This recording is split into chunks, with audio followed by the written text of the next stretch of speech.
Hello, IMA. I am so excited about this sentence today for Sentence Surgeon because this book is such a good one. I can't wait for us to read it together and learn more about it.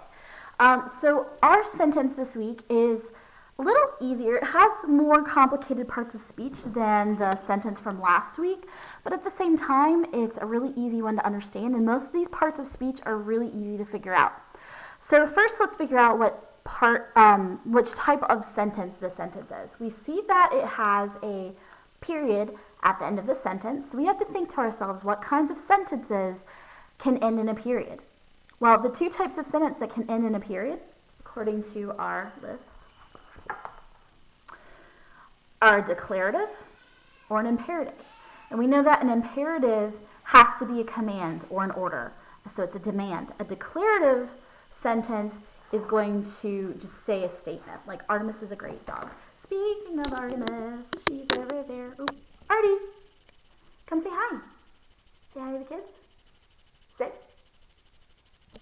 Sit. Oh, she's not listening. Artemis, sit down. Sit.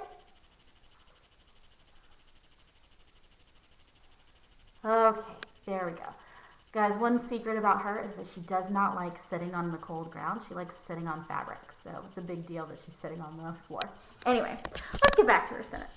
I just like showing you guys my animals because they're cute. All right, so this sentence is silence. Oh, I'm so sorry.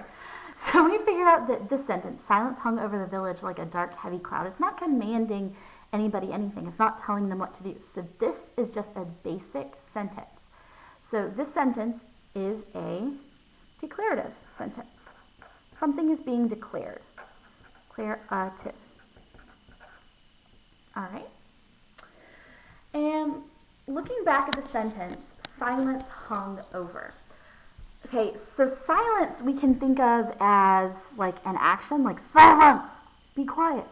But actually in this sentence, silence is like a thing. Silence is hanging over it. So it can't be an action because then we have two verbs in a row.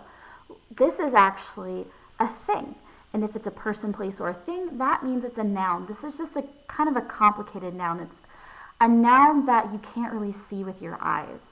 It's an abstract noun. So we're going to write down the word noun above silence. And silence is doing this action. It is hung. And that's the past tense for hanging. So the silence hung. So this is a verb, past tense. Over the village. Okay, over, as you can kind of hear, it's a little bit of a positioning word. And anytime we hear those positioning words, we have to think, is this a preposition? And the answer this time is yes. The word over is a preposition. Okay, and then we have the word the, which is one of those short, simple words that we need, but they're not a specific part of speech other than an article.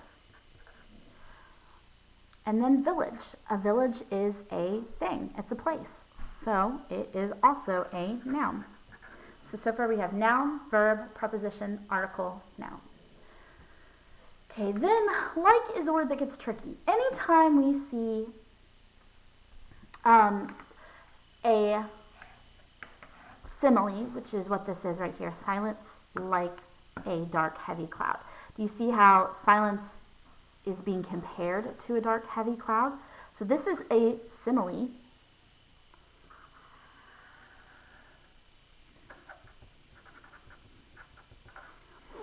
And anytime we see like in a simile, that version of like is going to be another preposition. Because it's showing the relationship of two things.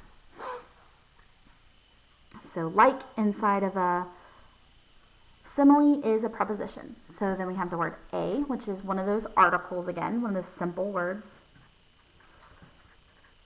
Dark, heavy cloud. So dark is describing the cloud. Heavy is describing the cloud. And actually, dark and heavy, they're being ordered in front of the word cloud because there's more than one adjective at a time. So we were actually ordering adjectives last week. And so we know that these are in the correct order. So dark is an adjective. It's a describing word. And heavy is also describing. So that's another adjective. And then cloud, it's a thing.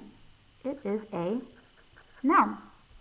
So see, this sentence was actually a really, really easy sentence, all things considered. The prepositions, there are 2 prepositions, that makes it a little weirder, but for the most part, a lot of this was easy to figure out. So let's push it down to the subject and the predicate.